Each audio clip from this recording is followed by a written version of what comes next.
Özlərini tənha hiss eləyən gənclər ekranlarımıza yaxın əyləşən bir xəbərimiz olacaq. Bu xəbər məhz sizin üçündür. Belə ki, yaşlılardan çox gənclər özünü daha çox tənha hiss eləyir. Belə bir araşdırma aparılıb və xarici mediada bununla bağlı bir məlumat yayılıb.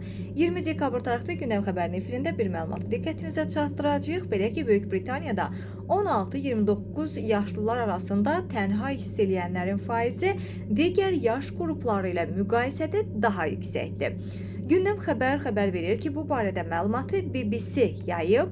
Statistika xidmətinin məlumatına görə 16-29 yaşlı Britaniyalıların 33% tez-tez daim və ya bəzən özünü tənha hiss eləmiş olurlar. Müqayisə üçün qeyd eləyək ki, 70 yaşdan yuxarı insanlar arasında bu göstərici isə sadəcə 17% təşkil eləyib. Yəni, Sheffield Hallam Universitetinin Yalnızlıq Araşdırmaları Mərkəzinin direktoru professor Andrea Wifkid bildirib ki, 18-24 yaşlı gənclər özlərini ən tənha hiss eləyən təbəqədir və onların ardınca isə məhz yaşlı təbəqə gəlir.